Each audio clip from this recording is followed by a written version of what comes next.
The wind came howling from the north, carrying slashes of snow like blades of ice slicing across the sky. The entire Silver Pine National Park seemed to hold its breath beneath a somber white shroud that covered every trail, every peak, and every stream that had frozen weeks ago. No birdsong, no footprints, only the stark silhouettes of bare trees stretched across the snow like silent scars etched into the wilderness.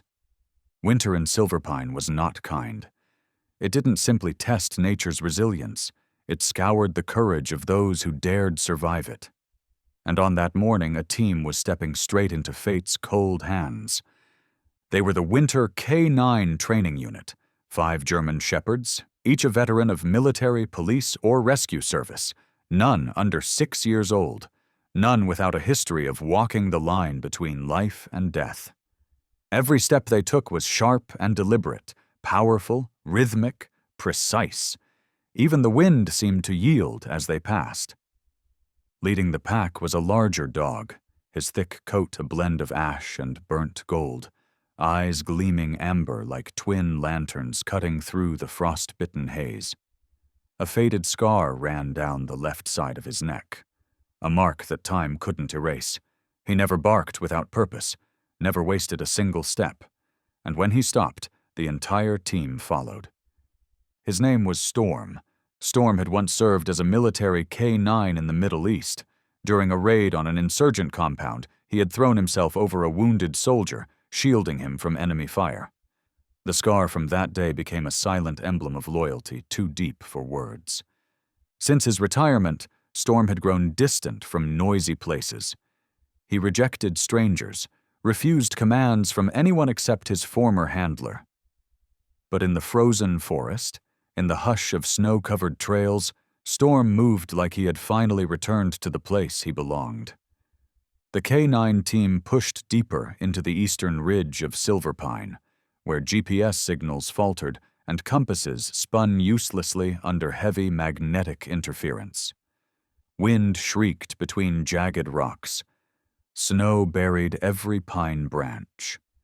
The trail vanished behind them, replaced only by fresh paw prints and a slow, creeping sense of unease in every vigilant eye.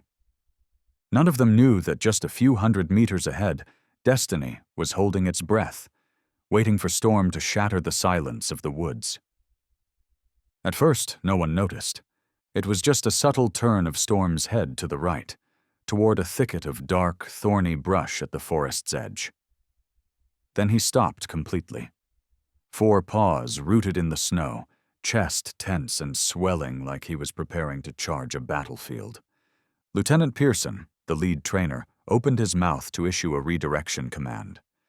But before a single word left his lips, the other dogs moved, without call, without whistle. As one, they broke formation and turned toward where Storm was facing, a silent battalion choosing their own path. "Hold your position!" Pearson barked, but only their tracks remained, trailing into untouched snow. The thin mist stirred beneath the weight of their steps, as if something older than language had summoned them from deep within the trees. "Lieutenant, GPS just flagged it," a young officer called from the tracking monitor.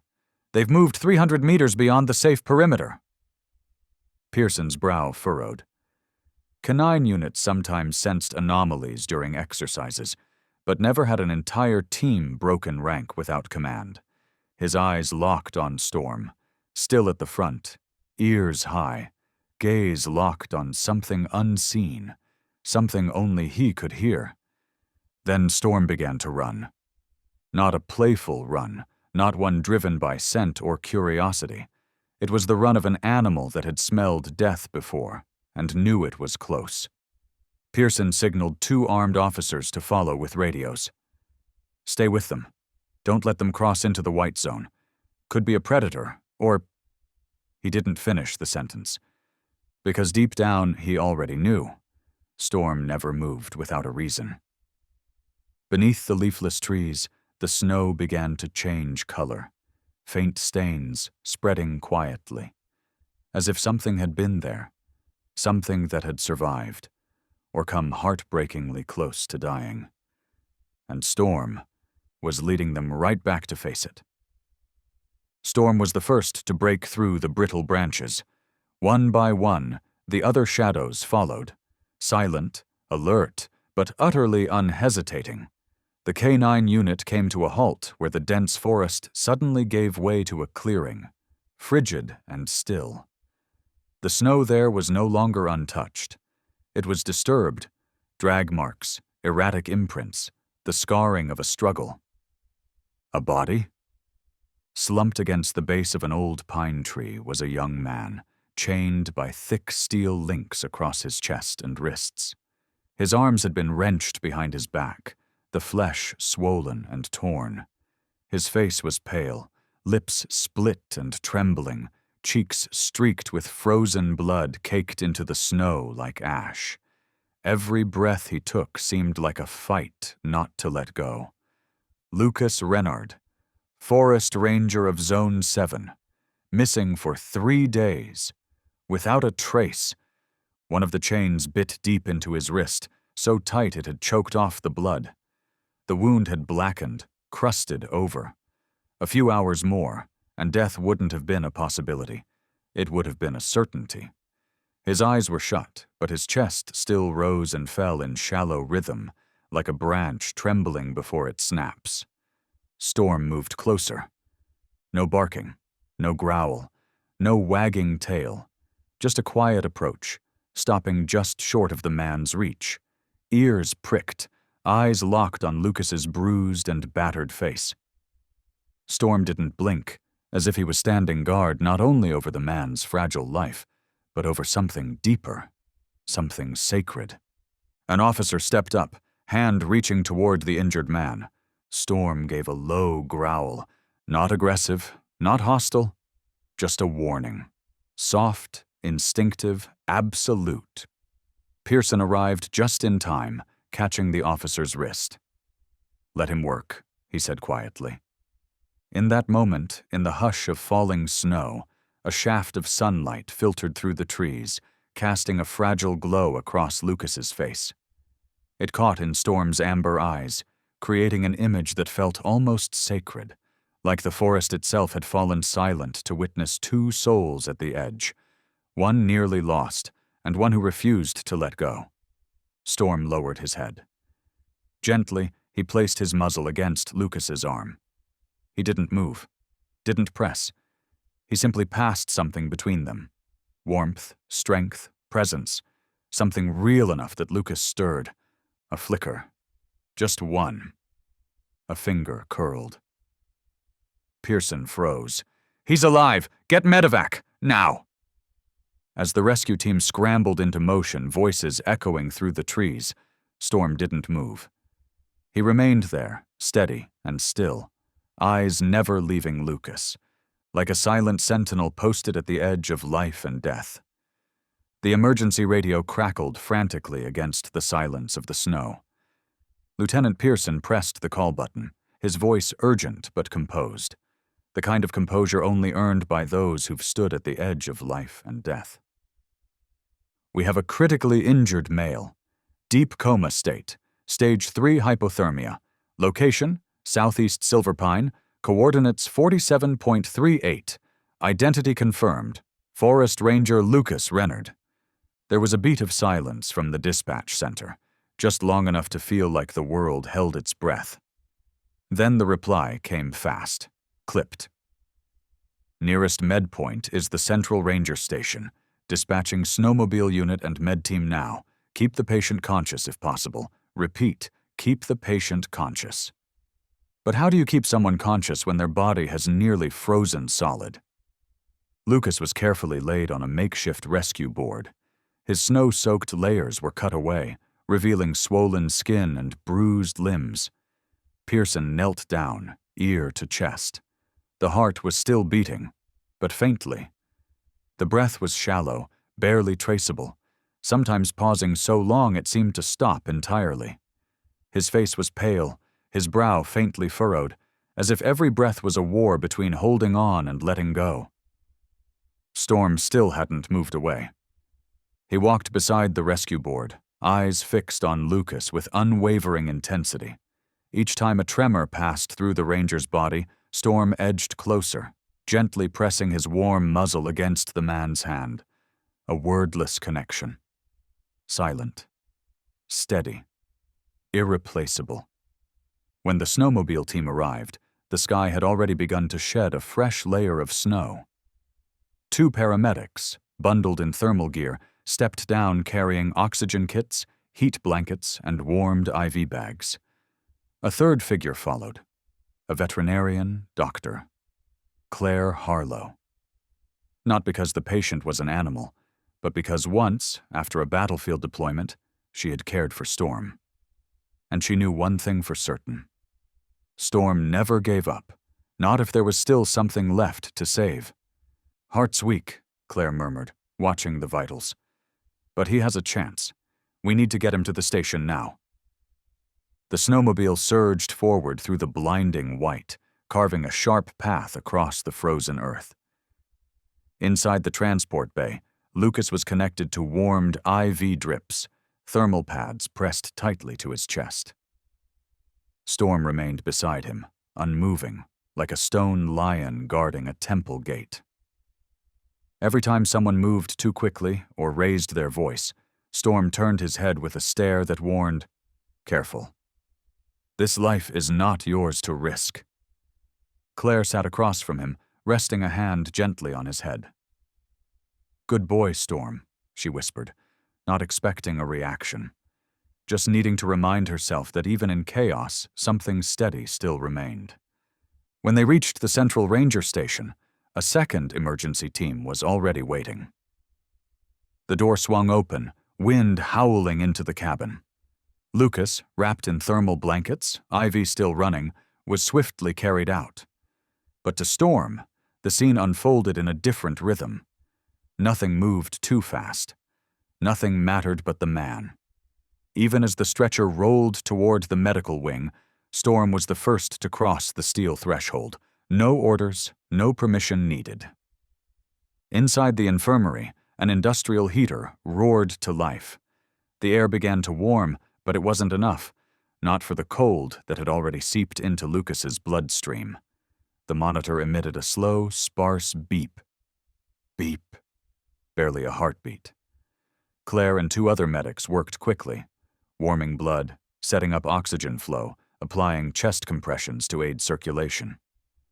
Storm sat beside the bed, eyes locked on Lucas's colorless face, the man he had pulled back from death's reach. And then, a flicker. Lucas shifted ever so slightly. His eyelids trembled. Claire froze. "He's responding." A young doctor looked up from the vitals. "Blood pressure rising, heart's stabilizing." The beep, beep, turned faster. Not frantic. Alive. Storm slowly stood, placing one paw on the edge of the bed. His eyes met Lucas's, slowly, steadily. No words were exchanged. But in that moment, in the hush of machines and whispered breath, something passed between them. A promise. A beginning. The harsh white glow from the fluorescent light above made Lucas flinch instinctively. A dull ache pulsed in his wrist, climbing into his shoulder and trailing down his spine, a painful reminder that he was still alive, though he wasn't quite sure why. His eyes opened slowly, vision blurred. The ceiling was unfamiliar. The scent of antiseptic clung to the air. A monitor nearby beeped steadily into the cold silence of the room. He turned his head, slowly, and saw a frost-covered window. Outside, the world was still blanketed in snow. "You're awake." The voice, soft as breath, came from his left. "Claire." He recognized her after a beat. She sat beside the bed, medical chart in hand, a faint, relieved smile playing on her lips. "Storm?" Lucas rasped, as if that name was the only thing still intact from a shattered memory. Claire didn't answer right away. She tilted her head, and as if responding to some unspoken signal, a large gray figure stepped quietly into the room. Storm. He stopped a few steps from the bed, then walked forward, sat down, and locked his gaze onto Lucas's face. Not curious, not instinctive. Watchful. Guarding. Lucas tried to smile. Still not leaving me, huh? Storm didn't bark, but his tail gave a gentle wag, just enough to warm the air in the room. Claire placed a hand on Lucas's shoulder. If it weren't for him, I'd probably be reading your obituary right now. Lucas closed his eyes for a moment. Behind the darkness of his eyelids, fragments of memory sparked, like torn strips of film, still clinging to light. A map, a drone destroyed, the clatter of chains, a low voice, clipped and threatening. You've seen too much, Ranger. His eyes flew open. I was attacked, at least 2 men, faces covered. They didn't steal anything. They just asked me one question. Claire nodded, her face darkening. We know. Police are combing the site, found strange markings. But you're the only one who knows what really happened. Lucas looked at Storm. The dog's eyes were sharp, like he too was trying to recall something from that snowbound trail. I was investigating, Lucas said slowly. For months now I've noticed irregularities. Forest maps being updated with wrong acreage, signs of machinery deep inside the restricted zones. And then... He hesitated. One of my trap cams. It caught moving lights, at night. Not animals.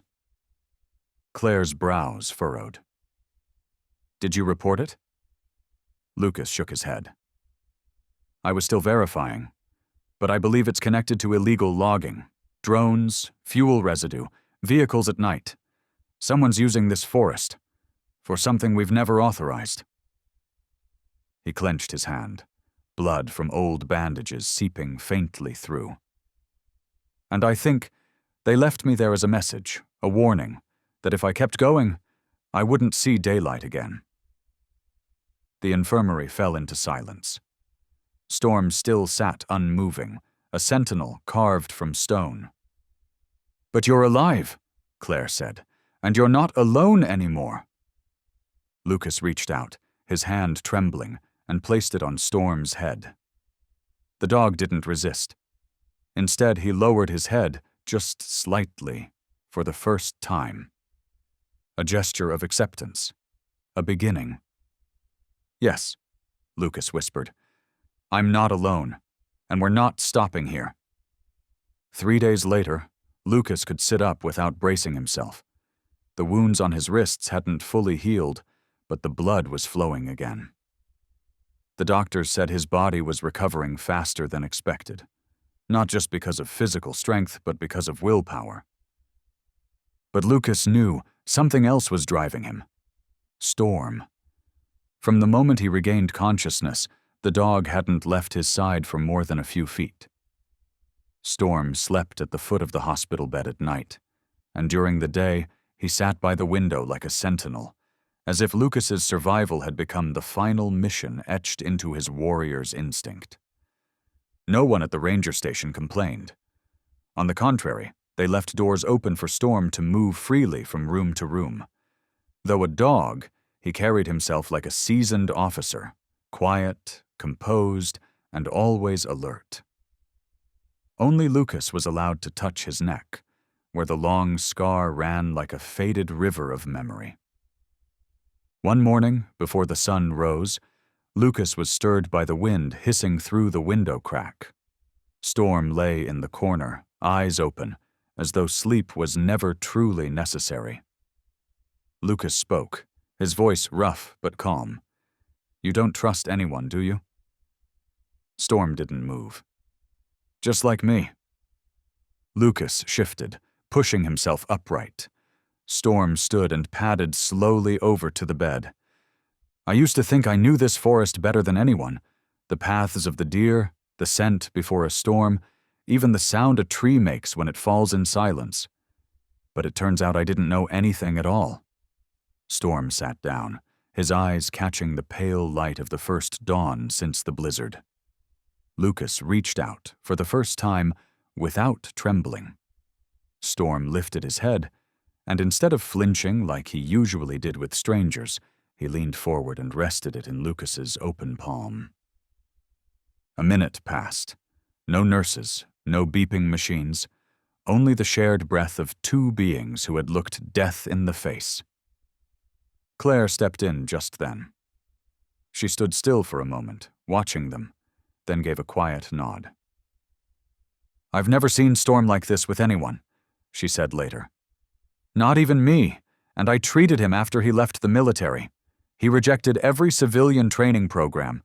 No one could reach him. No one—" "Until me?" Lucas asked, the disbelief still in his voice. Claire nodded. "You didn't choose him, Lucas.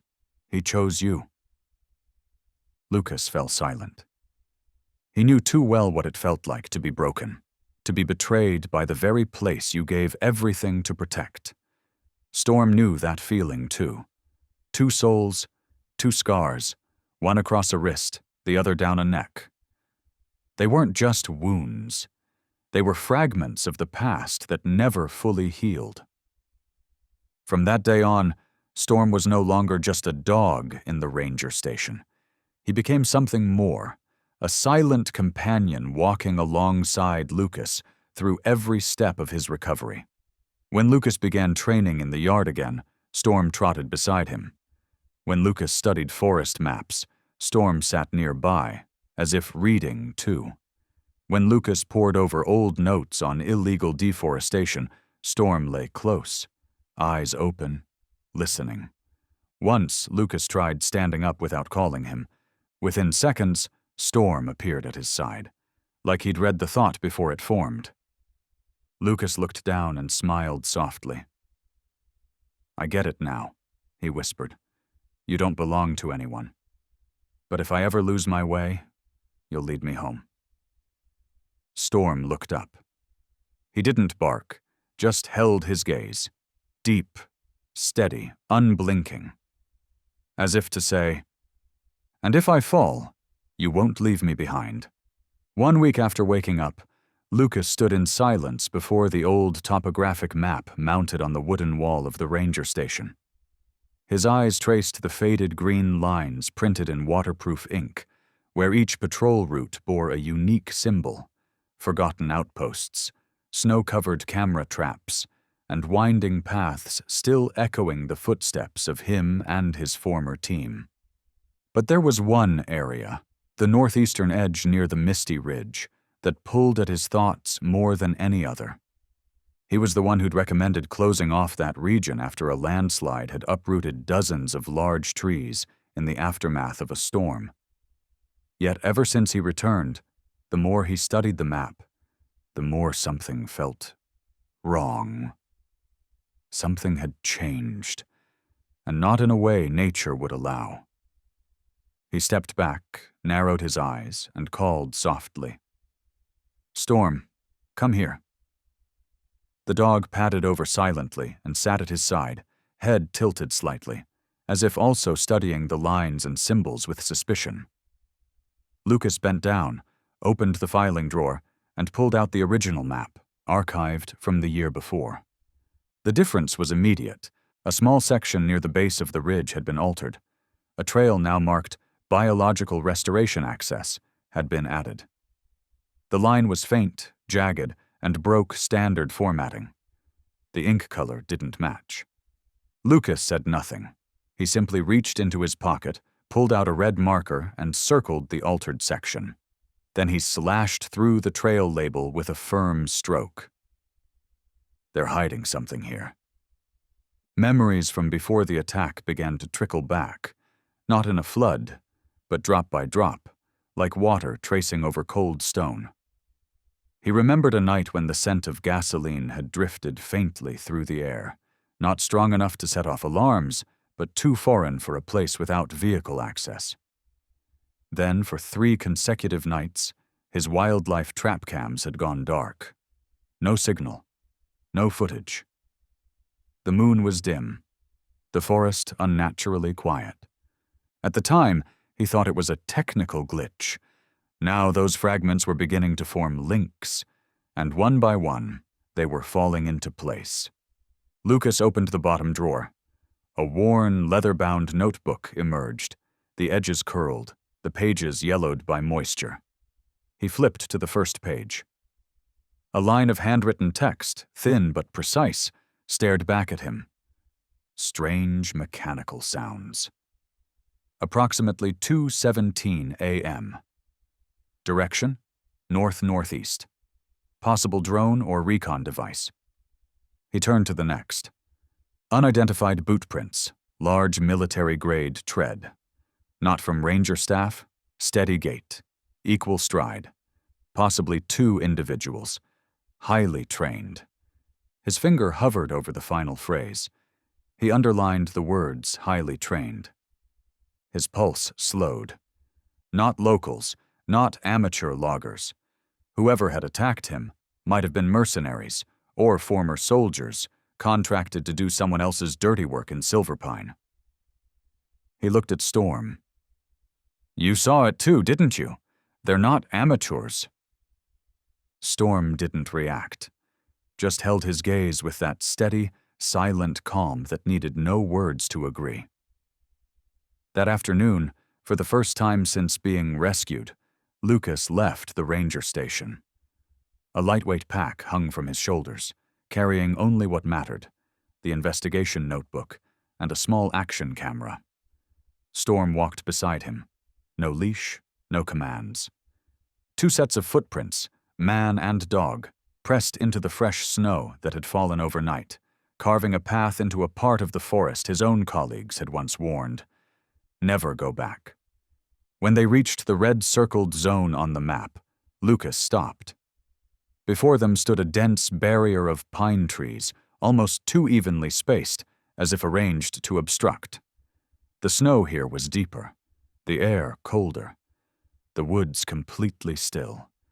Then, in the pale white spread, a narrow rut appeared.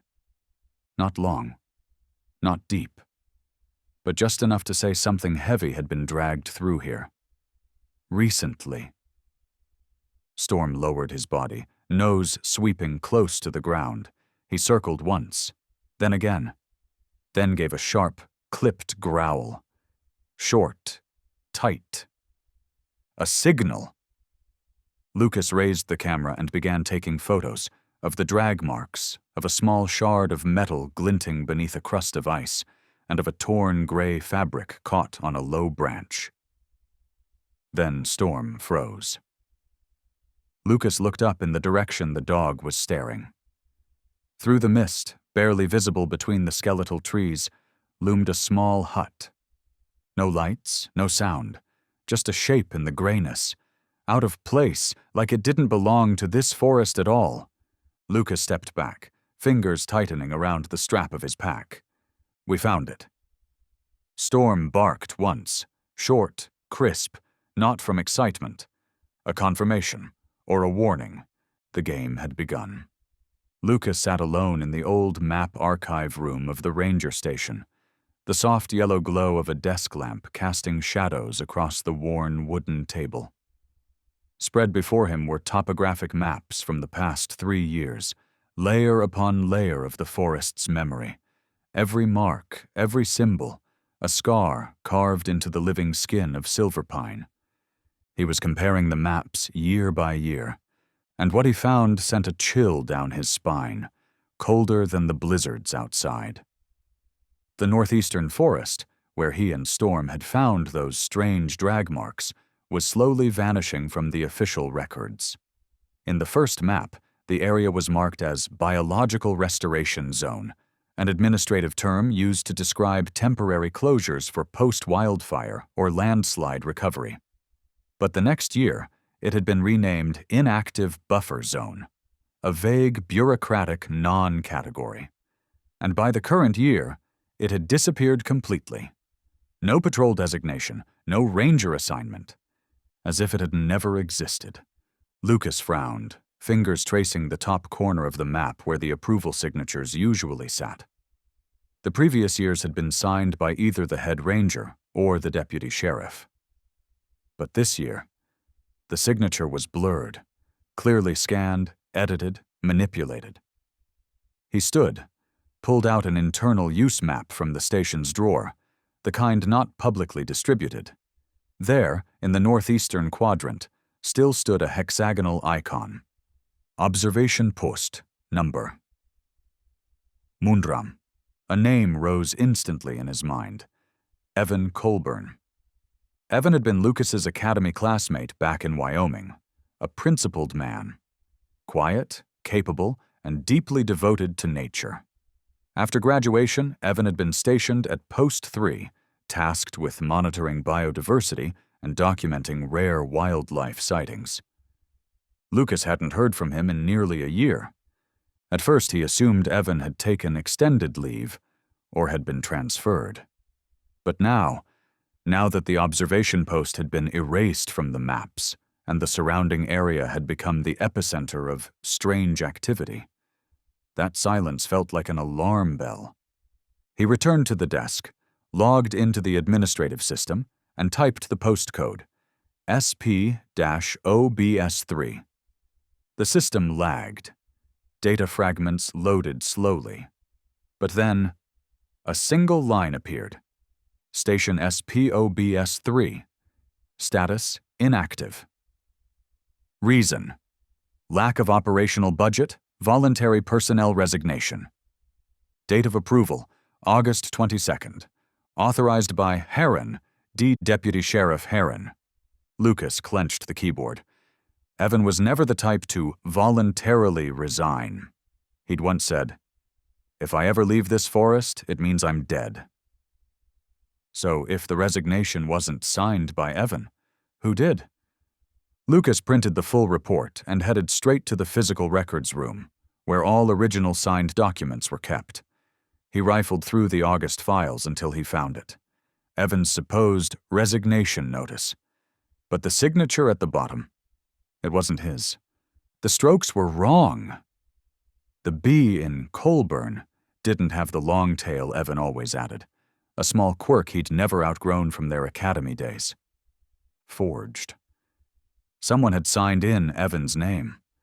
Someone wanted to erase him quietly, without questions. And if they'd done that, then maybe Evan had discovered something before Lucas ever did. And maybe he had been silenced for it. From his spot beside the desk, Storm lifted his head as Lucas rose sharply to his feet. "We have to go," Lucas said. "Tomorrow." Storm didn't move, but his eyes sharpened, just like they had when he caught the scent of blood beneath the snow. Lucas turned back to the map, circled observation post 3 in red, then drew a line connecting it to the hidden campsite they'd discovered days earlier. Together, the 2 points formed a diagonal path, cutting straight through the so-called buffer zone, an invisible corridor buried beneath layers of paperwork and maps twisted by greed. And someone was behind it.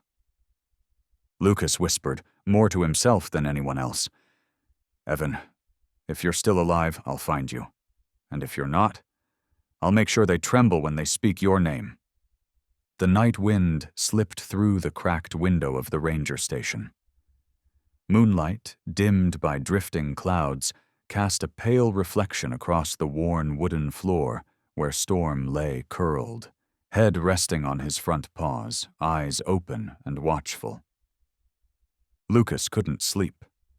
He sat at the small desk tucked in the corner of the room, holding an old photograph, taken at the Forest Ranger Academy. He and Evan Colburn stood side by side, the Wyoming state flag behind them. Evan's gaze in the photo was steady, his smile tight but genuine, the kind of man who chose forest over office, silence over spotlight. Lucas set the photo down and pulled out the map he'd marked in red the night before. His finger traced the winding forest paths, stopping at the spot labeled Observation Post 3. He knew, if something was being hidden, it was there. That post had once been the only active ecological checkpoint in the region, equipped with thermal sensors, underground moisture monitors, and remote wildlife cameras. Evan had run it solo for 3 years. For someone to shut that down, it meant someone needed this part of the forest to go dark. Lucas had no choice left. He stood, crossed the room, and pulled a weathered tactical pack from the cabinet. Inside were essentials: a folding knife, first aid kit, flashlight, a compact recon drone, field notebook, and the old sidearm issued to him during his time in cross-border rescue ops. Storm rose as soon as he heard the zipper slide. He didn't bark. He didn't need a command. He simply moved to Lucas's side. Ready. "Coming with me?" Lucas asked, a familiar ritual. Storm blinked once, then lowered his head. A wordless affirmation. At dawn, Lucas filed a brief report to the station chief. "Field terrain survey near closed sector." He didn't mention suspicion, not because he didn't trust anyone, but because he knew. The fewer who knew, the higher the chance he and Storm would make it back alive if things went south. Just before he left, Claire, the vet, caught him at the station gate. "Where are you going?" she asked, squinting against the morning light, suspicion etched across her face. Lucas hesitated, then said, "Somewhere I should have gone a long time ago." Claire looked at Storm. The scar beneath his gray fur still showed faintly. She didn't press. Instead, she reached into her pocket and handed over a small box, emergency meds, vitamins, and a vial of clotting agent for Storm. "In case something goes wrong." Lucas accepted it with a nod. "Thanks." They departed at 6:12 a.m. The fog was thick. Wind whispered through the treetops like echoes from the past. The path into the closed zone bore no warning signs now, just a trail of crushed grass stretched out like an unhealed wound. Storm led the way, each step measured, cautious, never wasted. Lucas followed, eyes scanning left and right, senses strung tight as wire. He didn't know if someone was watching. But he knew one thing. This wasn't untouched forest anymore. It was a forest full of secrets. After nearly an hour of navigating tangled vegetation, they reached the dry creek bed, once the site of a wildlife camera. Lucas remembered every tree here, but today something was different. Branches recently cut. Deep tire marks sunken into damp earth. Fresh. Storm froze. His hackles rose, ears forward, nose low. Lucas stopped in his tracks. Storm's eyes were locked onto a thicket in the distance, motionless, too motionless. A faint breeze stirred. The air carried a whisper of gasoline. Lucas drew his gun. "Someone's here!" Storm gave a low growl from deep within his throat. Not loud, but sharp. Razor-edged. He'd smelled something Lucas hadn't. And just like that, this was no longer a terrain survey. This was a return to the front line. The deeper Lucas and Storm ventured, the thicker the forest became, as if the land itself were trying to conceal something buried beneath its roots. Sunlight barely pierced the canopy now, reduced to pale, flickering fragments. The air grew dense, almost heavy. Even the wind had vanished. The trees stood like frozen sentinels, watching silently as man and dog moved through their realm. Storm came to a sudden stop, his back arched, ears stiff, nose low to the ground. Lucas held his breath. He followed Storm's gaze. Amid the overgrowth, hidden behind a crude veil of dried leaves and creeping vines, a gray object emerged. Low, steel-sided. No windows, no markings. A hut. Lucas approached slowly like stalking a wild animal. The door hung slightly ajar. Unlocked. His hand reached out, nudging it open. The hinge let out a soft, strained creak. barely audible, yet loud enough to freeze them both. Inside, darkness. The cramped space barely had room for a table, a few storage racks, and several iron cases pushed against the wall. But what lay inside made Lucas stop cold. On the table sat an open laptop, still powered on. Beside it, a military-grade recon drone, its wings folded, the body scratched and worn. A disassembled rifle laid carefully across a cleaning cloth. Beneath the table, several worn military backpacks, streaked with dirt and forest debris, lay abandoned, silent relics of an unnamed mission. Lucas stepped closer. Scattered across the tabletop were printed sheets, satellite imagery of the Silverpine Reserve, marked with red zones and strange symbols. Among the files was a lumber inventory, names of rare timber species, quantities, export dates, and delivery locations. Everything logged in detail, like a warehouse inventory system. He turned over another page. A timber transport permit. At the bottom, the seal of the Forest Management Bureau, and a signature. Evan Colburn. Lucas's heart skipped. Evan had never been authorized to issue permits. And Evan was missing. Storm circled the hut, nose to the floor, each sweep followed by a glance up at Lucas, as if trying to say, "This place isn't empty. Someone lived here, planned here, and someone else erased them from the story." Storm stopped by the far wall, his paw pressed against a raised floorboard. Lucas knelt, unfolded his knife, and pried the board loose.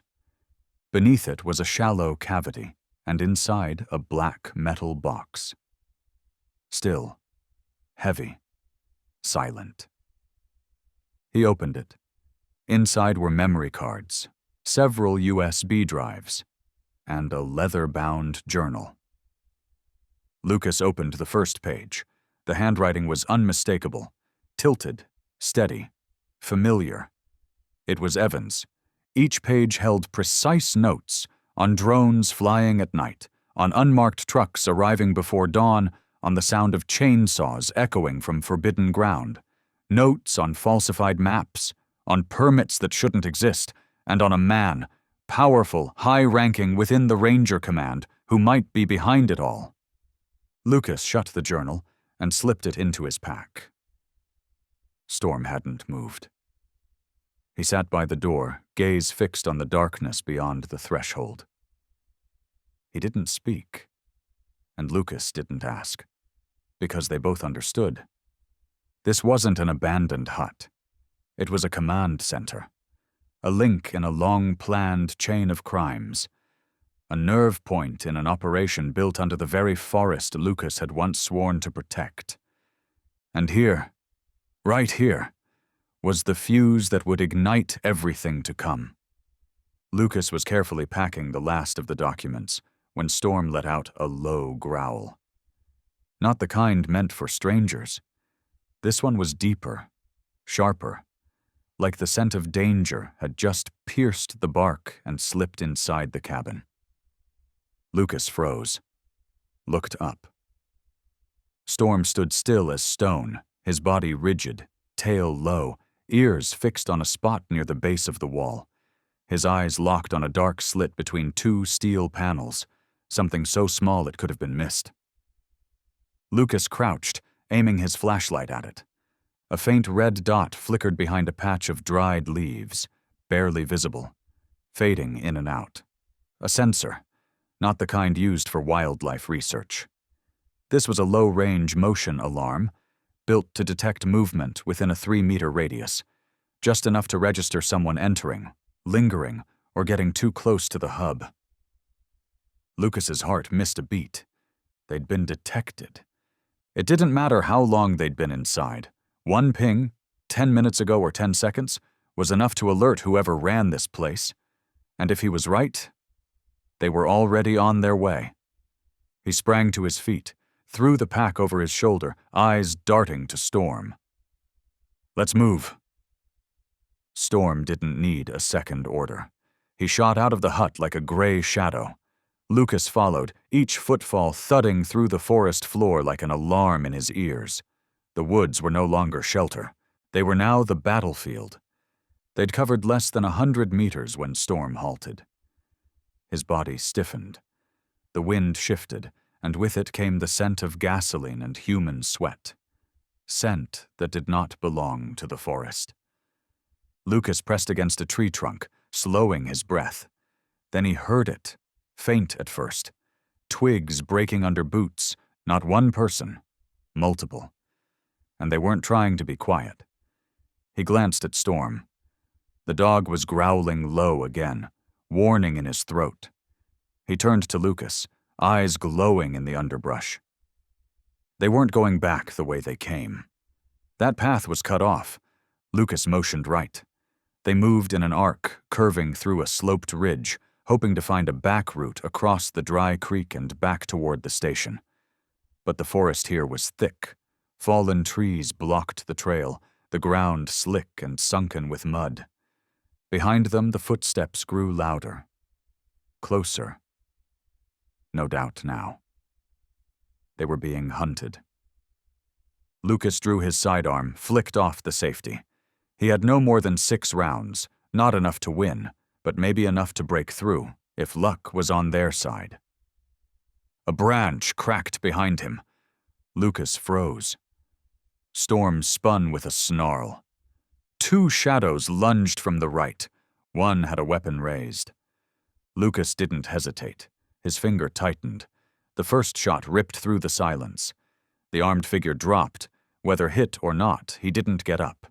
The second came from a different angle. Storm was faster. 40 kilos of trained muscle slammed into the man's chest, knocking him to the ground with a dull, crushing impact. Lucas closed the distance, pinned the second attacker with a knee, and wrested the weapon from his hands. He recognized the face. One of the poachers Evan had documented in his journal. No time to question. Shouts echoed through the woods. At least 2, maybe 3 more closing in. Lucas pulled Storm back. Together they sprinted toward the dry creek. Then, crack. A bullet split the air, tearing through a tree trunk just inches ahead. Splinters exploded like shrapnel. Storm veered instantly, leading Lucas into a narrow crevice between 2 mossy boulders, just wide enough to crawl through. They dove in. Gunfire erupted behind them, voices shouting in fury as their prey slipped from reach. Lucas and Storm tumbled down a slope, landing hard in a shallow snow trench. Lucas gasped, gripping his pistol. Blood seeped from a gash on his arm, scraped on a sharp rock during the fall. Storm lay beside him, panting, alert, his eyes fixed on the ridgeline above. This wasn't safety. This was only a pause, a breath of silence before the next storm. And Lucas knew, from this moment on, the hunt had begun. Dry leaves rustled behind them. The wind shifted, carrying with it a faint trace of smoke, metal, and something else, human sweat. Familiar but not Lucas's, not from anyone at the ranger station. Storm growled, low, focused, primal, his back arched, ears locked forward, tail dropped low. His body was no longer that of a dog. It was a weapon, set and ready. Lucas recognized that stance. It was the same look that had once saved dozens of Storm's squadmates in combat. When Storm hunted, he never hesitated. Lucas crouched, drawing the pistol from his side holster. 5 rounds left. Not enough to win, but maybe enough to carve an escape. He pressed his back against a thick tree trunk, eyes scanning for exit options. Then, crack! A loud snap echoed through the forest. A thick branch fell, crushed under someone's boot. Storm bolted, a gray blur streaking through the underbrush before Lucas could speak. 2 figures emerged from the opposite side, bursting from the thickets as if released by a countdown. The first raised his weapon, but Lucas fired first. The shot sliced through the cold air, striking the man in the shoulder. He fell back with a cry. The second dropped low, trying to close the distance. Lucas stepped back, slipped. His knee hit the wet leaves with a jolt of pain. Before the attacker could reach him, a heavy impact cracked through the air. Storm launched from behind a fallen tree, crashing into the man's chest. They tumbled through a patch of thin snow. Storm bit down on the man's arm, growling, jaws clamped tight. The man struggled, fumbling for a blade at his waist, but Storm was faster. Lucas staggered up, gun raised, moving toward them. Then, bang! A shot rang out from deeper in the woods. Not his. Storm flinched. His body wavered to the side. Blood splattered across the snow, staining the white with a sudden bloom of red. The bullet had struck his left shoulder. Deep, but not fatal. Lucas shouted. Storm pulled back, but didn't whimper. He growled even louder, gaze never leaving his target. He swayed but stayed on his feet. The wound wasn't lethal, but it was bleeding badly. The attacker lay on the ground, gasping, clutching his mangled arm. Lucas leveled his pistol at the man, recognized him. One of the poachers Evan had documented. One of the faces from the journal. But Lucas's attention was elsewhere. Storm, still standing, still staring, shaking slightly, but never blinking. The wind rose again, carrying new footfalls, heavier, closer. 2 more at least, maybe more. Lucas gritted his teeth, pistol trembling in his hand from adrenaline, but his eyes stayed on Storm. "Back off," he whispered. "This isn't the place. We're leaving." Storm looked at him, then bowed his head. A silent answer. Lucas grabbed his pack strap, yanked it hard. He broke into a run, Storm following close behind. Every step the dog took left a faint streak of blood across the snow, but he didn't falter. He didn't fall. They sprinted west, toward an old trail once used for research supply runs. No one had touched that path in over 3 years, but Lucas remembered every dip, every twisted root. Behind them, the pursuit drew louder. Gunfire burst from afar, slamming into tree trunks, knocking bark into the air like shrapnel. Lucas veered right, dragging Storm into a narrow chute between 2 moss-covered boulders. They tumbled into a muddy ravine. Lucas hit the ground hard, shoulder-scraping rough roots on the way down. Storm slid beside him, letting out a faint whine. Lucas turned instantly, cradling the dog, hand pressed tight to the bleeding wound. "Just hold on," he whispered, voice cracking. "We're not done yet." Storm panted, head resting in Lucas's arm, his tail wagged. Once, above them footsteps faded. Then silence.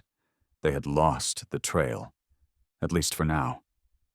Lucas leaned back against the cold earth wall, chest heaving. He pulled out a torn cloth and pressed it over Storm's wound. His hand trembled, but he didn't stop.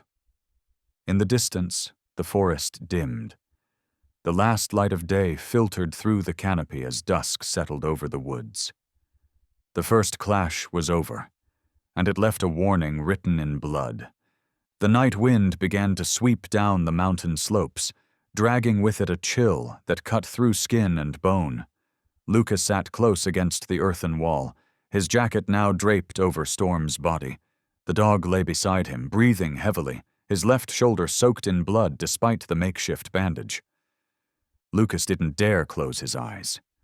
His ears strained for every sound from the forest, snow slipping from branches, the distant buzz of insects, and the relentless thud of his heartbeat in his chest. And then, a soft beep came from inside his backpack. Startled, Lucas reached for his side pocket. The GPS tracker he had attached to Storm's collar was flashing, a steady green light. A signal had been sent. And more than that, there was a response. The ranger station had received it. Help was on the way. Lucas exhaled sharply, as if surfacing from underwater. He leaned over Storm. The dog's eyes were closed, but his ears still twitched. Lucas placed a hand on his back. "Hey," he whispered. "The patrol's coming. You did good, Storm. You led them here." Soon after, beams of high-powered flashlights swept across the trees, cutting through the darkness. Boots crunched through the underbrush. Radios crackled. A voice called out, "Lucas! Lucas Renard! If you can hear us, respond!" Lucas summoned what strength he had, stood, raised his flashlight and clicked it 3 times. The rescue signal. Light flickered in reply from the distance. Then a voice. Closer. "We've got him! He's here!" 3 rangers in reflective jackets rushed in. One knelt beside Storm to assess the wound. Another steadied Lucas as he staggered. Behind them came Rachel Vance, the new station commander, flanked by 2 armed patrol members. She was out of breath, but when her eyes fell on Storm, still lying beneath the coat, her expression hardened. "Ambush!" Lucas rasped. His voice was hoarse. "They came back." At least 3. 1 wounded. 2 still out there. Rachel nodded. No hesitation. No questions. She signaled to her team. "Secure the area around the hut. Set a perimeter.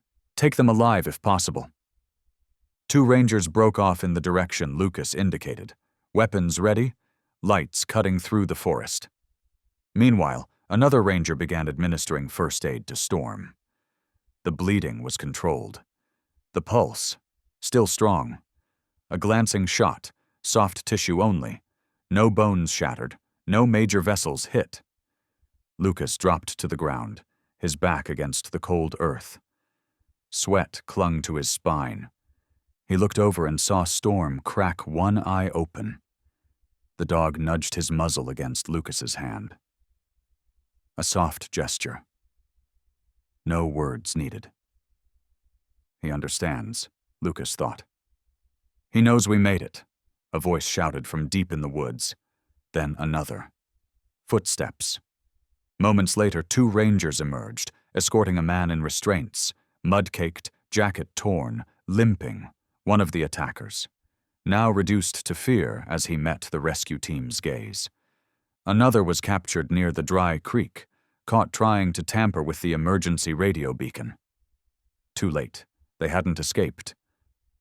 Rachel stood and turned to Lucas. "We've got it under control now," she said, voice steady. "You just helped us crack open a major piece of this operation." Lucas looked toward Storm. "Not me," he said softly. "Him." Rachel nodded. She walked to Storm, gently stroked along his back. "You're a hero, Storm," she whispered. From afar, the thrum of helicopter blades began to echo, medical evac from the central station. Moments later, light from the chopper cut through the trees, setting the forest aglow. Lucas pushed himself to his feet, swaying but steady. His eyes stayed fixed on the light above. They had survived. And now, that same light would lead them forward, to uncover the truth that had long been buried beneath the shadows. 48 hours after the confrontation in the woods, the air inside the Silverpine Ranger Station felt heavy, like even the wooden walls were holding something back. Outside, snow continued to fall, thicker now, as if trying to bury the blood still seeping beneath the pines. But inside, the silence had given way to action. Lucas sat at the table, his left arm wrapped in fresh white bandages. His eyes didn't move from the computer screen where Rachel was presenting the data extracted from the laptop found at the hidden hut. Each file that opened was like a cut, slashing through the polished surface someone had spent years crafting to legalize the illegal. The first document appeared, just a basic spreadsheet. But the header froze everyone in place. Delivery records, logging site Zone 7.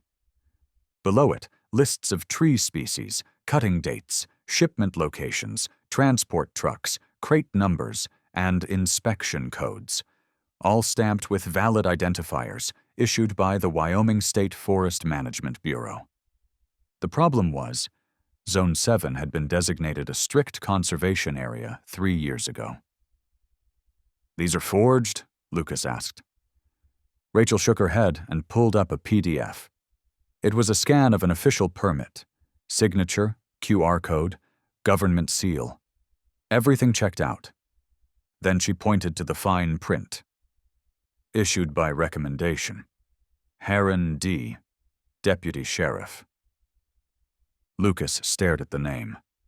His pulse slowed. It all started here, with a name, a seal, a permit created with nothing more than a mouse click. The investigation became official. State police coordinated with financial auditors and the Environmental Crimes Task Force. The inquiry spread beyond Silverpine. Every log record, every delivery point, every company in the supply chain was re-examined, and piece by piece, a picture began to form. Companies that once seemed unrelated, a stone quarrying firm, a wind energy company, an ecological consulting agency, all traced back to a common link, a private investment fund based in Delaware. The name behind that fund? A well-known real estate mogul who had recently acquired over 200 acres of land surrounding the Silverpine Reserve, pending state approval for a zoning change. Lucas held the contract copy in his hands, his grip tightening. "They're building a resort," he said. His voice was calm, but it dropped like a truth no one had dared speak aloud.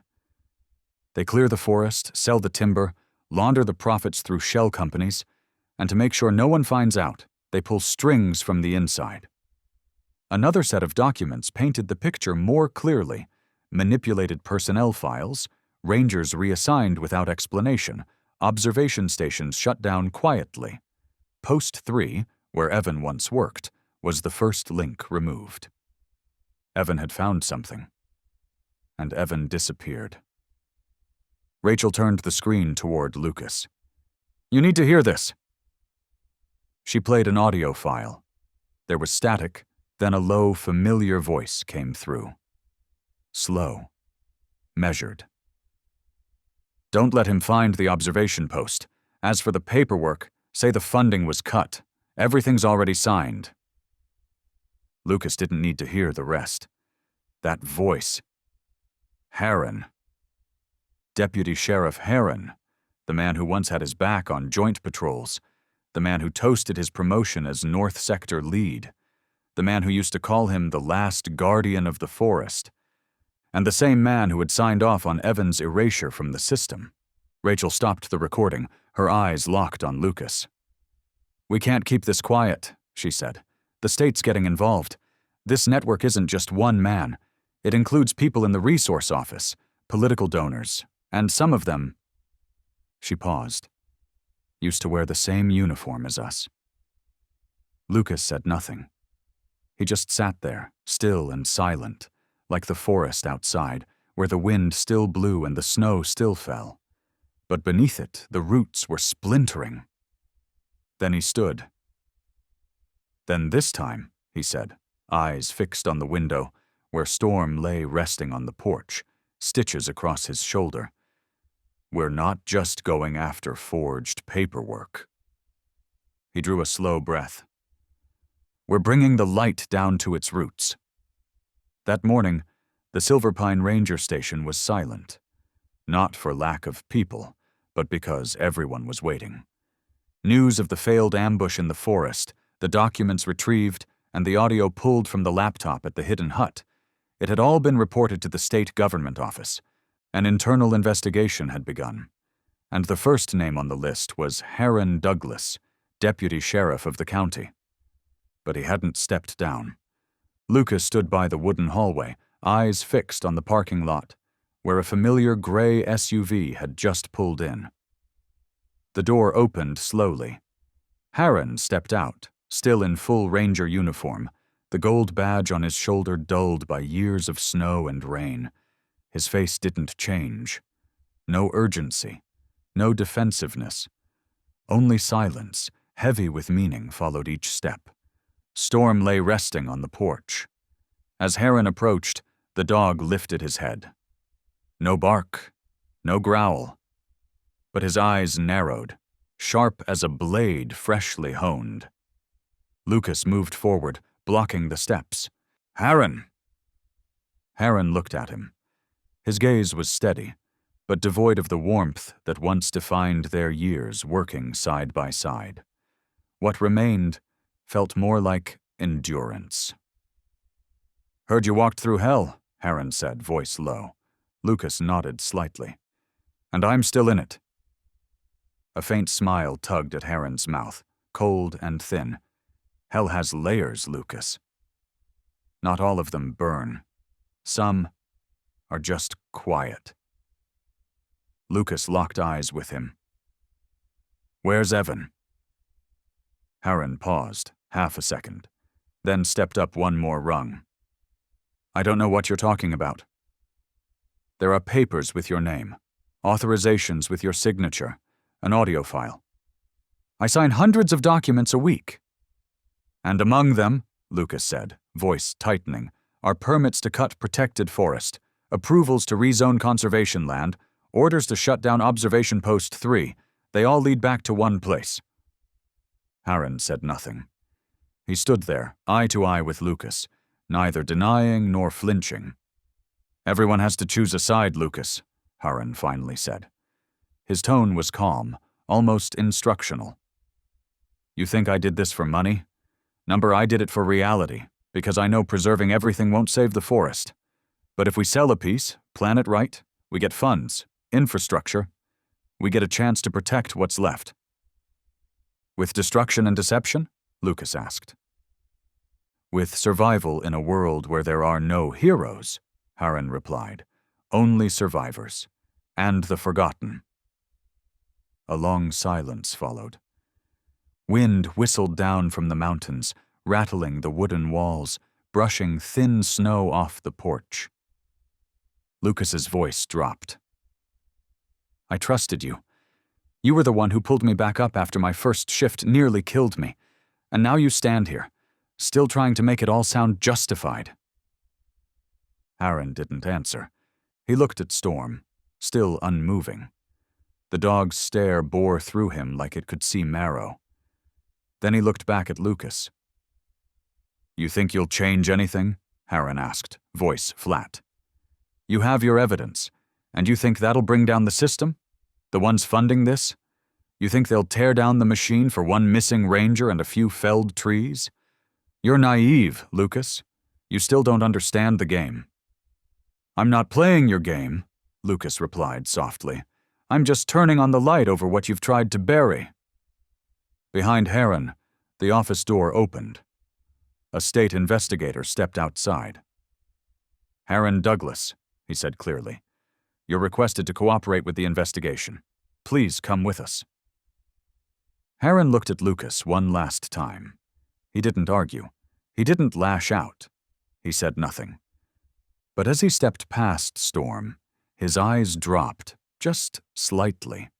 Not out of fear, but because he knew some things, no matter how deeply buried, will always be sniffed out. Like the scent of betrayal. That night, the wind changed direction. It no longer swept down from the mountains like it usually did, but instead clawed upward from the base of the forest, carrying with it a cold that sank deep into the bones. Snow continued to fall, light as dust, covering the tire tracks in the station yard like nothing had ever happened. Outside, the world was clean and white. But inside, beneath the old wooden beams, the air was thick, like something unfinished still lingered. Heron had been taken away in silence. The video of his arrest hadn't gone public, but within the ranks of law enforcement, his name was already a crack in the ice, a sign that something long frozen was starting to fracture. And yet Lucas felt no relief, because he knew the system Heron was part of wouldn't fall from one voice recording and a handful of documents. And Storm knew it too. Since returning from his injury, the dog no longer slept as deeply as before. He stayed up at night, pacing the station grounds before finally settling by the door. Every step was cautious. Ears up, nose tense, like he was trying to peel back the scent of something buried deeper than the cold. At first, Lucas thought it was trauma. Combat K-9s, especially the ones who served long tours, often came back with heightened alertness, but by the third night after Heron's arrest, Lucas realized this wasn't instinct, it was warning. That night he stayed up later than usual, going over the files recovered from the hut and transcripts from the investigation meetings. The window beside him was cracked slightly, letting in damp, icy air. The desk lamp cast long, trembling shadows across the open notebook, like pine branches swaying in a storm. Storm lay nearby, head resting on Lucas's leg. Silent. Still. Then, without a sound, he shot upright, his front legs locked, ears spiked, back arched. Lucas looked up. "What is it?" Storm's eyes didn't blink, fixed on the window, on the darkness between the trees, where distant trunks trembled faintly in the mist. Then he growled, low, barely audible, but dense and sharp as steel. Lucas rose and turned off the lamp. The room sank into shadow, lit only by the faint silver wash of moonlight through the thin pane of glass. He stepped to the window, pulled the curtain aside, and narrowed his eyes to adjust. At first there was nothing, just fog curling between the trees. But then, something moved. Fast, low to the ground, gliding through the tree line, silent but undeniable. A shape. Something his instincts recognized before his brain did. Lucas clenched his fists. Storm was already at the door, frozen, staring into the dark. No barking, no charging, just waiting. Lucas grabbed his pistol, checked the rounds. No alarms, no floodlights. He didn't want to alert them, if they were watching. He opened the door. The cold slapped his face. Storm stepped out first. No sound, no sudden movement. He just stood on the porch like a statue carved from instinct, eyes locked on the forest, not as a sentinel, but as something that had seen more than humans were built to understand. Lucas followed, standing beside him, and then he heard it. Not footsteps, not voices, but a faint metallic sound, the unmistakable chime of chain links brushing against wood. Lucas's heart thudded. He knew that sound. It had haunted his memory since the hours he spent chained to that pine in the middle of the woods. The sound of steel embedded in bark, clinking when the wind passed through.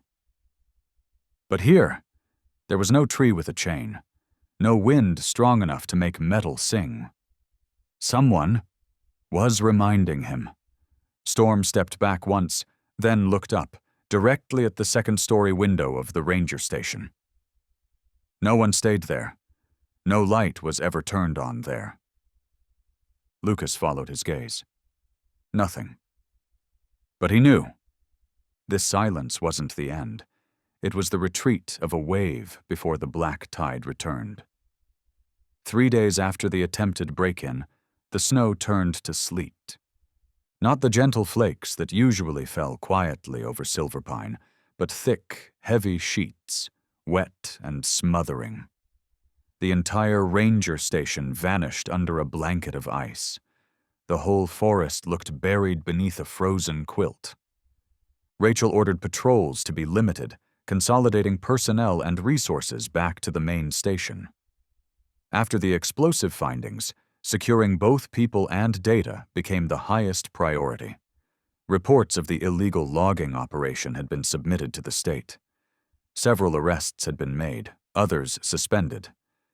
But some were growing restless. Lucas knew.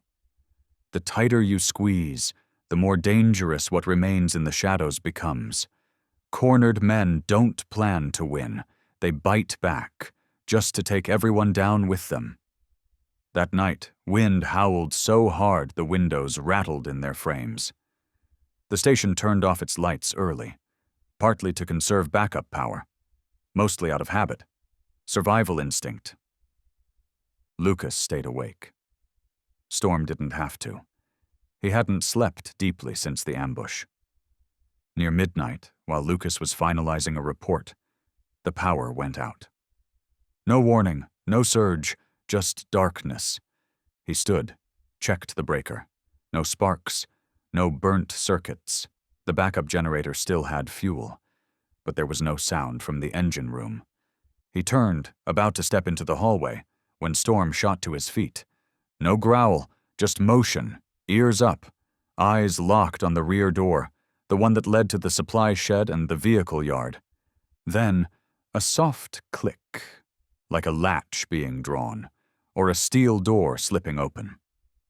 Lucas grabbed his gun and pressed his back to the wall. Storm moved ahead, silent as a shadow. They stayed close, inching down the hallway. Their only light came from the soft red glow of Storm's GPS collar. As they neared the tech bay, Lucas heard it. Clicks, steady, deliberate. Someone was activating something. He signaled Storm to halt. Then, whoosh, a sudden orange flash burst from beneath the door. And with it, smoke. Thick, dark, laced with gasoline. Lucas's chest tightened. This wasn't theft. It wasn't murder. It wasn't escape. They were setting the station on fire. He charged the door, weapon drawn, and kicked it hard. It flew open. Inside, a drum of fuel had been dumped across the floor. A man, tall, hooded, was sparking a rag soaked in gasoline. Lucas didn't have time to fire, but Storm did. The dog launched like a bolt of thunder, slamming into the man a second before the flame touched the floor. The impact knocked the gas drum aside. The fire caught the wall, missing the spill by inches. Lucas rushed in, gun trained. The man groaned on the floor, Storm's teeth locked around his arm. Outside, boom. A small explosion lit the sky. Through the windows, Lucas saw flames dancing over the technical vehicle. They'd soaked it in fuel. That was the decoy. He grabbed his radio. "Rachel, someone's torching the station. They're hitting us from behind." "We're coming in! Hold your position!" Her voice snapped back over the static. Lucas dragged the man out of the bay, tossed him onto the snowy ground, now speckled with burning cinders. Storm stood guard, still growling low.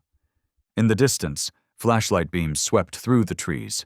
Rachel and the rapid response team had arrived. One ranger dashed to douse the burning truck. The others converged on the station. "You okay?" Rachel asked, breathless. Lucas nodded. "One attacker. There's at least one more. Someone shut the generator and opened the rear access. He's still out there." Rachel raised her weapon. "Sweep the station. Check the basement and ventilation shafts." The fire was under control within 10 minutes. The man Storm took down was captured alive. He said nothing. He just laughed, eyes blank, as if this was all part of some final game. Lucas looked around the station, smoke scarred and scattered. Storm sat at the top step, chest rising and falling, muzzle streaked with soot. But his eyes never left the far end of the yard, where the trees stood buried in snow and shadow. "They're not done," Lucas said almost to himself. Storm didn't move. Only his tail shifted just once, not out of relief, but readiness. Ash still lingered in the air as the response team fanned out, searching for any trace of the one who escaped. The ranger station glowed in flickers of backup light, its walls still heavy with the scent of charred wood and gasoline, a silent warning that the battle wasn't over. Lucas stepped into the hallway, eyes fixed on the northern edge of the forest. From that direction, the wind carried something faint, so subtle it might have been mist. But Storm stopped. Suddenly, completely. His head rose, ears sharpened, eyes scanning, not fixed on a single point but sweeping left to right, listening to something no human could perceive. Lucas held his ground, pistol drawn, chambered and ready. Beside him, Storm let out a low, breathless growl, barely audible. He took a step back, then turned, a deliberate glance. Not the main path. Avoid the direct route. "You lead," Lucas whispered. Storm pivoted. No leash needed, no command spoken. He bolted toward the narrow trail along the side of the station, the old utility route once used to haul timber, now little more than a snow-covered corridor between two rocky outcroppings. Lucas followed. Every paw print Storm left in the snow was precise, deliberate, not a single step wasted. The wind howled again, and this time Lucas heard it too. A faint metallic clink, metal brushing wood, far off but real. He froze, fingers tightening around the grip of his weapon. Storm had stopped at a fallen tree blocking the path. He didn't leap over. Instead, he lowered his snout to the ground, then veered right toward a narrow gap between two snowbanks, just wide enough to slip through unnoticed. Lucas followed. They moved deeper into the woods behind the station. Patrol lights swept through the main grounds in the distance, but no one else had sensed what Storm had. After a few minutes, Storm suddenly flattened himself against the snow, ears pinned, eyes locked forward. Just ahead, a low bush by the old perimeter fence. Lucas knelt beside him, hand resting on the dog's back. "You see something?" Storm didn't move, but Lucas knew. He felt it. Then, motion. A shadow slipped behind the brush. Low, crouched, dressed in dark clothing. One hand held something long, metallic. The other dragged a heavy canvas bag. Lucas raised his weapon, but didn't fire. The figure hugged the fence line, moving slow, checking every angle. He was heading for the basement access, the side door behind the storage unit, rarely used, rarely locked. And behind it, sensitive data, audio files, and every document linked to the organization. If he got inside, everything could be erased. Lucas didn't wait. "Storm, intercept!" The dog launched like a missile. A blur of gray sliced through the night. The intruder turned. Too late. Storm crashed into his chest, slamming him to the ground like a sledgehammer. The man dropped the bag. His weapon clattered to the snow. Lucas stormed in, pistol raised. "Don't move!" The man wheezed, face pressed into the snow, soaked to the bone. Storm pinned his arm, jaws near the wrist, teeth bared but holding back. Rachel and the patrol team arrived less than a minute later. Flashlights flared across the scene, Storm restraining the suspect, Lucas standing firm, snow on his shoulders, smoke still rising in the air. The darkness, finally torn apart by instinct and resolve.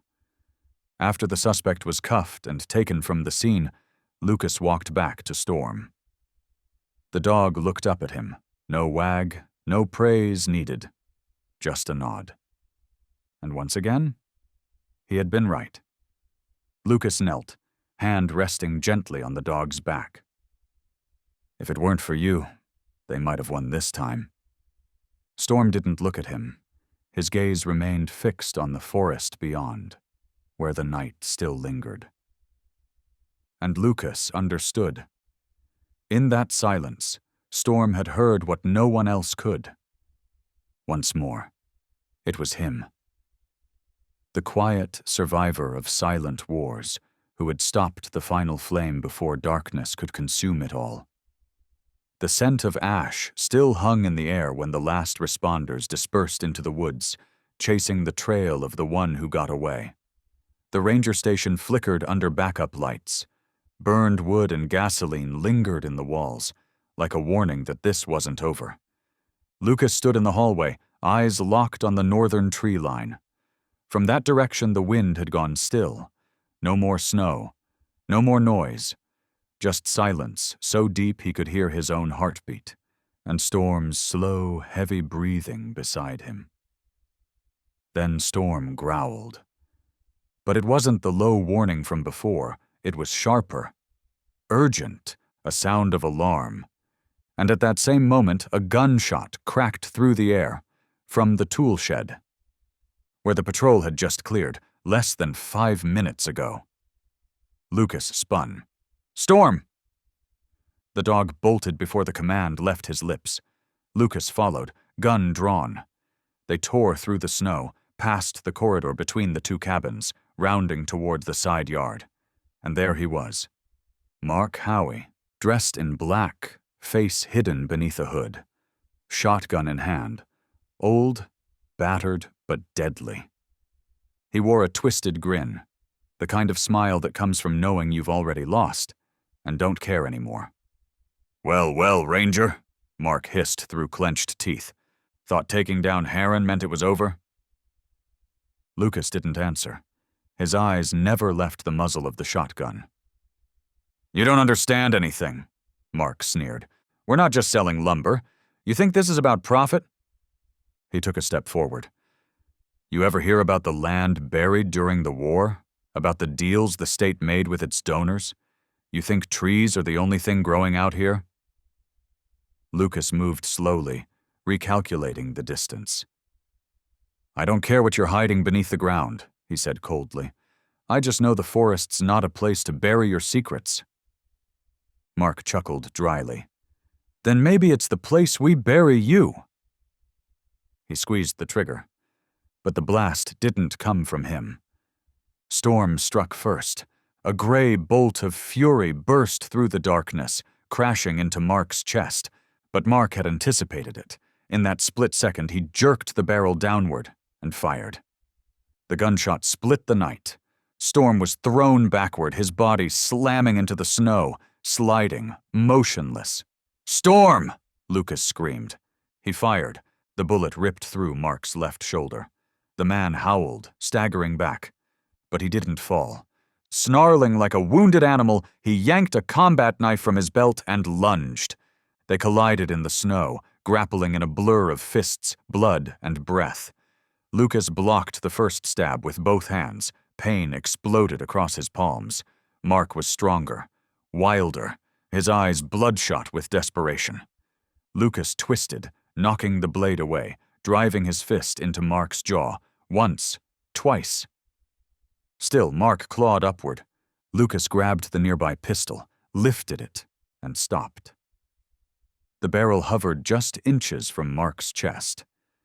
The man froze, panting, blood spilling from his shoulder. "Do it!" he spat. "But you know, I'm not the only one. Dogs like you, loyal or not, you won't change a damn thing." Lucas said nothing. For one long breath, the gun stayed in the air. Then Lucas lowered the hammer. "Number, but we'll start." In the blink that followed, Lucas slammed the pistol against Mark's temple. The blow dropped him flat into the snow. Lucas didn't wait. He ran straight to Storm. The dog lay still in a red stain across the white. Blood pooled beneath his shoulder, where the shot had hit, near the scapula. Lucas dropped to his knees, hands trembling, cradling Storm's head against his chest. "Storm, listen to me." No movement. Lucas pressed his hand to the dog's chest. Faint, but beating. "You don't get to leave me. Not now." His voice cracked. "Not after everything we've been through." Storm stirred. Barely. But his eyes cracked open, hazy, exhausted, refusing to close. Lucas tore a field dressing from his belt, pressed it hard to the wound, and grabbed his radio. "Rachel, medical team to the side yard now. Storm's been hit." A rushed voice answered back. Lucas didn't move. He stayed there, one hand over the wound, the other wrapped around the dog's body. No one else touched him. Not until help arrived. Because Storm wasn't just a partner. He was a piece of this story. And it was a story that wasn't finished yet. Inside the State K-9 Medical Center, everything felt unnaturally sterile, as if sealed off from the rest of the world. The air was thick with antiseptic. Fluorescent lights buzzed quietly above polished white tiles. In Treatment Room 4, the surgical lamp had just gone dark. The procedure had taken nearly 3 hours. Chief Veterinary Surgeon Dr. Clara Harlow pulled off her mask and exhaled slowly. Sweat clung behind her ears, despite the room's constant 18-degree temperature. She gave her colleague a nod, peeled off her gloves, and stepped into the hallway, where Lucas sat like a statue. The bandage on his arm hadn't been changed. His jacket was still stained with Storm's dried blood. His eyes, after a sleepless night, were red and hollow, so much so that the man who once led search operations through blizzards now looked like someone who'd left a piece of himself outside the operating room. Clara sat beside him. She didn't soften the truth. The bullet missed the lung, but just barely. We had to stitch up the shoulder muscle, control bleeding, and monitor for infection. Lucas didn't ask. He simply nodded, his eyes still locked on the frosted window of the recovery room. "Storm's going to make it," she said next. A whisper, as if delivering news too fragile to hold aloud. Lucas closed his eyes. 1 second, then 2. His chest rose sharply, then fell. "Thank you," he said. And for the first time since the night of the attack, his voice broke. Not the voice of a commander, but of someone who had just been given back a piece of his heart. A few hours later, with the first light of morning slipping through the windows, Storm opened his eyes. No whimper, no jolt, just the slow, steady blink of amber eyes, as if rising from darkness into day. His gaze remained sharp, not dulled, not the eyes of a dog lost in trauma. Clara checked his vitals. Heart rate stable, breathing deep, muscle response intact. Then she signaled silently. Lucas stepped in. His hands trembled. He approached Storm's bed, where the dog lay on his side, left leg braced with white gauze, fur shaved back to reveal the neat line of stitches. Storm looked at him. No bark, no wag. But in that moment, with the heart monitor's rhythm soft behind them and golden light falling through the window, Lucas felt something he couldn't explain. He knelt, placing a hand on Storm's neck, where the old scar still ran beneath the fur. "You did it again," he whispered. "Another win?" Storm didn't move. But he blinked, slow, deliberate, as if nodding. Rachel arrived shortly after. She took one look, then quietly stepped back out. Whatever was happening in that room didn't need witnesses. Everyone had heard Storm survived.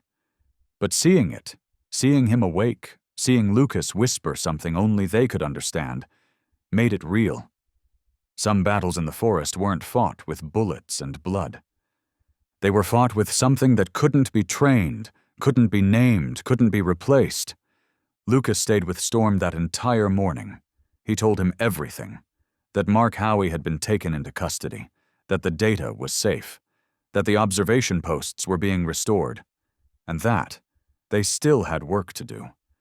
Storm closed his eyes again, not from exhaustion, but as if listening, as if absorbing every word.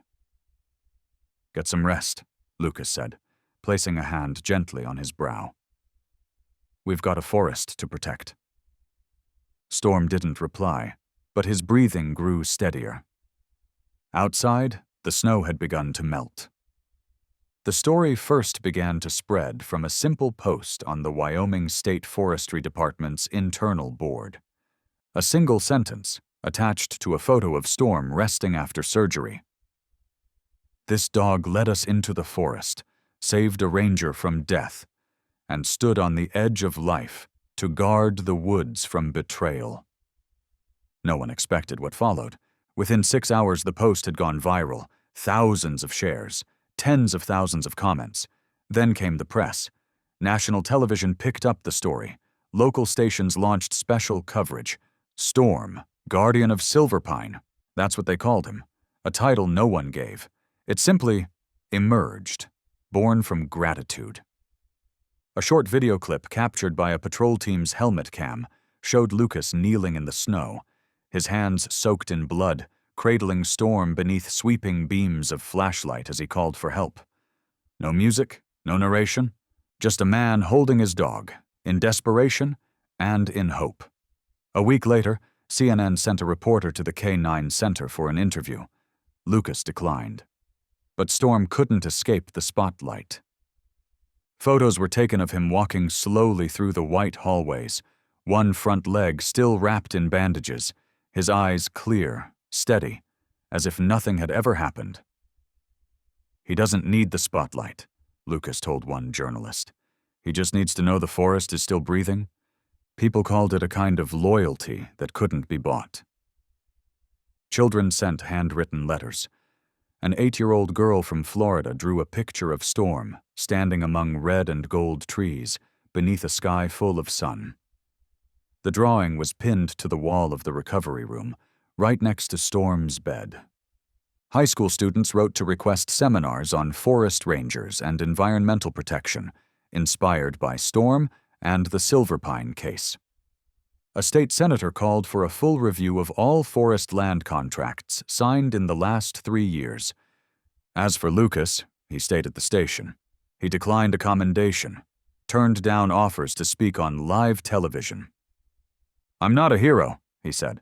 "I'm just a man who was taught by a dog how to trust his instincts again." One morning, with most of the snow melted, Lucas took Storm for a walk around the station grounds. No cameras, no reporters, just the breeze, the smell of damp earth, and the rhythm of Storm's paws on the old trail. They stopped at the base of the largest pine near the forest edge, the place where Lucas had nearly died, where Storm had pressed his nose into blood and led the team back. Storm sat, stared into the woods, no movement, no command. He didn't need to lead anymore. Lucas sat down beside him, said nothing. After a while, he reached out, gently touched the scar on Storm's neck. "You're a symbol now, you know," he said, with a small, dry laugh. "They're talking about building a statue of you at the park entrance." Storm didn't react. He just closed his eyes, as if all glory was weightless. The only thing that mattered was the forest in front of him, still breathing, still needing a guardian. The next day, during a private ceremony at the forestry department, the regional director stepped forward and presented Storm with an honorary badge. Not to wear, but to keep. As a reminder, it was engraved, "For not stepping back, for not staying silent, for living and protecting." Lucas didn't speak. He simply bowed his head and placed a hand atop Storm's head. And then, in a quiet gesture no one taught him, Storm nodded. Outside, the forest stirred again. Wind brushed through the treetops. Birds called softly, and the steady rhythm of life whispered its return. A story had ended. But a symbol had just been carved, not into stone, not into books, but into the memory of those who understood. That once a dog refused to step back and held the line for a forest that could not speak. The meeting took place in a quiet conference room inside the State Forestry Coordination Center.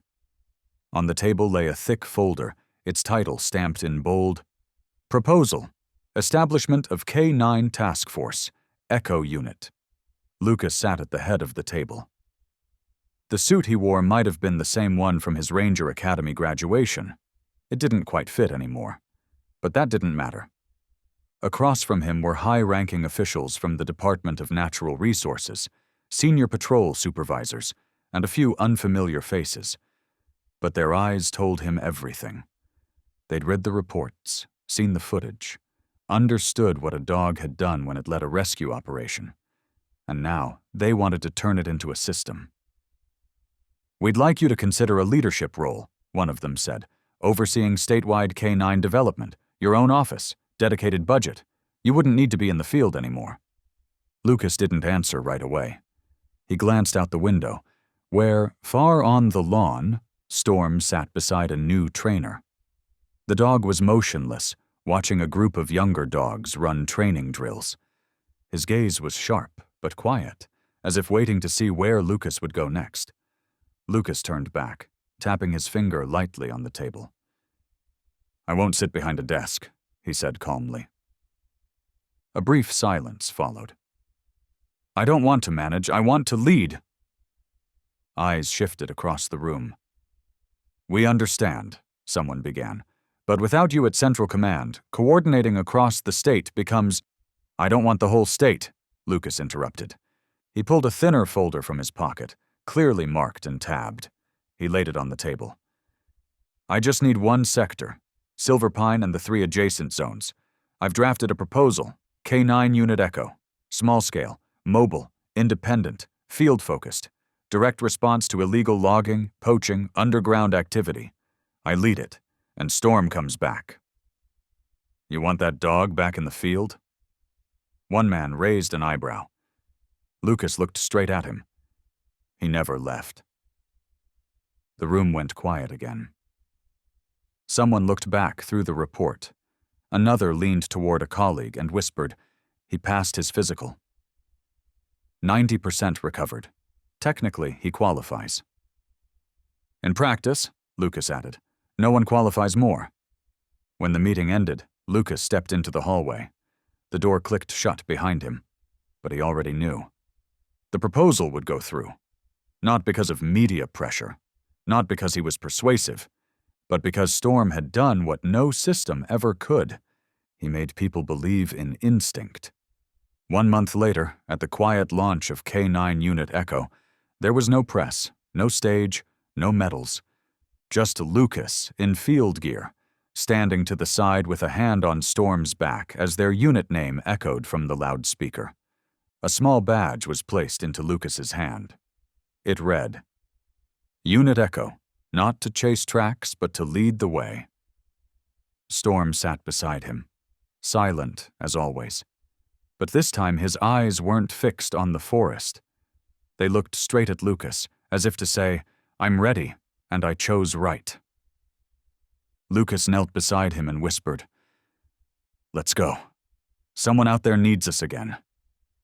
Storm stood. No bark, no command. Just motion.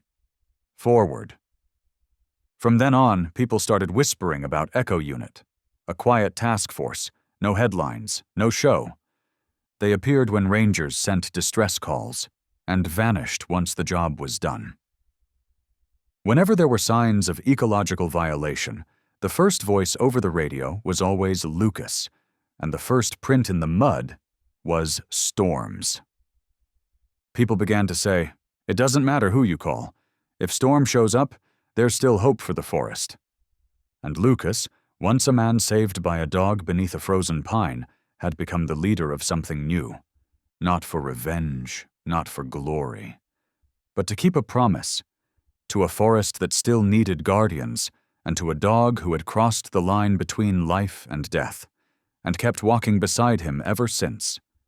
That afternoon, the sky cleared, unexpectedly so. After weeks of snow and biting winds that had kept even the bravest indoors, Silverpine finally opened itself to the sky. A soft blue stretched, unbroken, all the way to the horizon.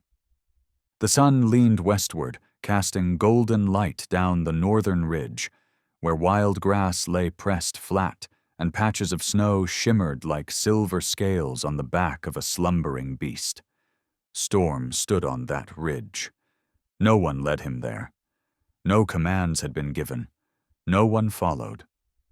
Lucas spotted him from afar, through binoculars in the newly rebuilt observation post. He stood beside Rachel, who had just wrapped up Echo Unit's first field meeting with the adjacent ranger station. Neither of them spoke. They just stared at that lone figure etched against the pale gray sky. Storm did not move. 4 paws planted deep in the snow, his body like a stone pillar. Head lifted, ears poised like a drawn bowstring. He wasn't tracking, wasn't sniffing blood, wasn't chasing anything. He was watching, gazing into the forest, that ancient woodland cloaked in shadow, pulsing like an old heart still beating somewhere deep below the frost.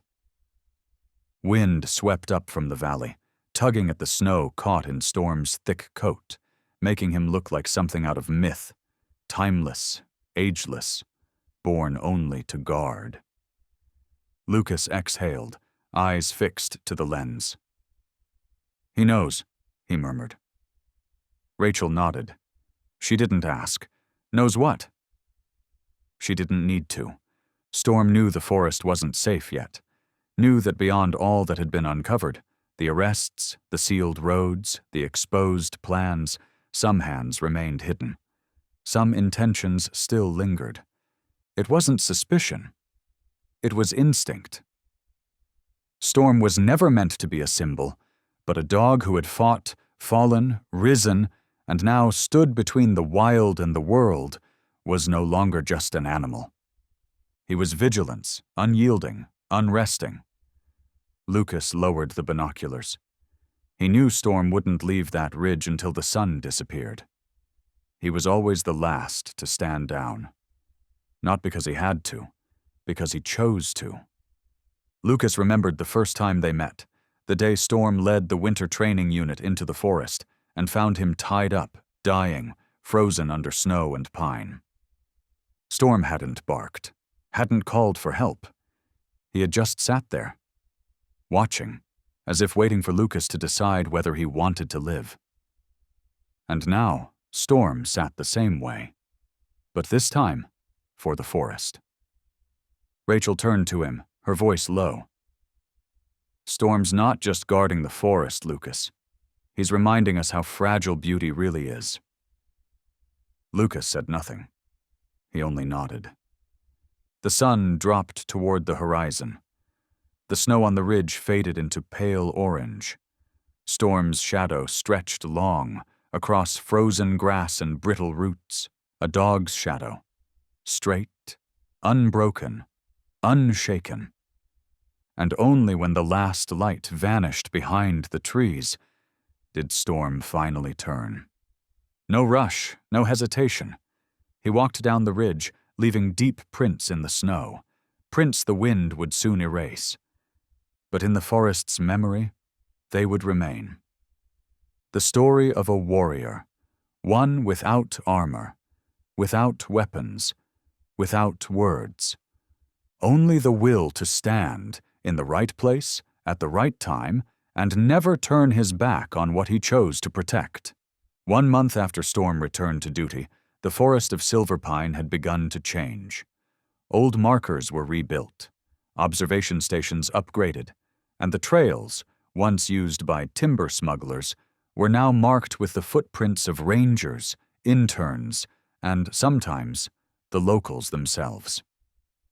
People had started to come back to the woods, believing, for the first time in years, that it was truly being protected. There were no more gunshots, no more gasoline fires burning through the night, just wind brushing through leaves, branches murmuring, and the steady footsteps of a dog doing a job no one had ever taught him, keeping peace by simply being there. Storm didn't care for medals, didn't notice the cameras. When documentary crews came to film, he would just sit quietly, eyes fixed on the forest's edge. Once, a journalist asked Lucas, "Do you think Storm knows he's a symbol?" Lucas had just smiled. But he knows what's at stake, and he stayed. On an early spring night, as the ice melted and the forest breathed again, soft rain falling like a memory, Lucas sat on the ranger station's porch, holding a cup of cold coffee. Storm lay at his feet, head resting on his paws, ears still alert though his eyes were closed. The breeze carried the scent of new grass. Moonlight filtered through bare branches, catching on the last patches of snow clinging to the rooftop. Lucas leaned down and whispered, not sure if he was speaking to Storm, to himself, or to the forest. "No need for titles?" Storm opened his eyes, but didn't move. "No need for applause." The dog stayed still, but his breathing, calm, deep, seemed to say he was listening. Lucas looked out into the darkness ahead, a forest stretching to the base of the mountains, where someone once tried to take it all away, where he'd once nearly lost his life. But tonight, there was no fear, because beside him stood a guardian who asked for no orders, no rest, no recognition. Only a vow. And Lucas knew, if Storm could speak, the words would be simple, not poetic, not dramatic. Just, "This forest will not bleed, as long as I'm here." He looked up at the sky. The woods ahead were silent, but it wasn't the silence of fear. It was the silence of something once broken and now slowly healing.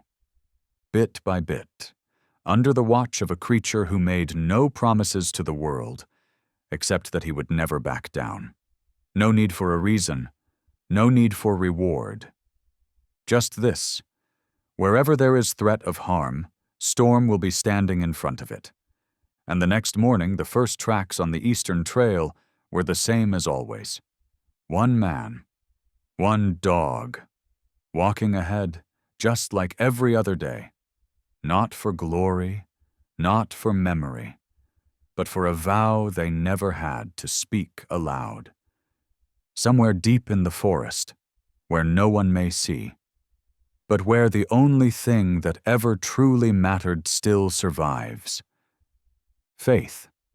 The story of Lucas, Reynard, and Storm is not a heroic anthem written in the sound of gunfire or decorated by grand victories. It began with something far more fragile: a man abandoned in the forest, and a dog who walked up, didn't bark, didn't panic, just sat there, as if it were the only creature left that still believed that life was worth saving. From that moment, everything changed. Storm didn't just pull Lucas back from the brink of death. He reawakened something inside him, the instinct of a ranger, not just to survive, but to fight. Not for himself, but for the things that needed protecting: justice, truth, and the silent trees that had stood for centuries without ever asking to be thanked. They didn't win because they were stronger. They won because they never backed down, never compromised, never gave up. A dog saved a man, and together, they saved an entire forest.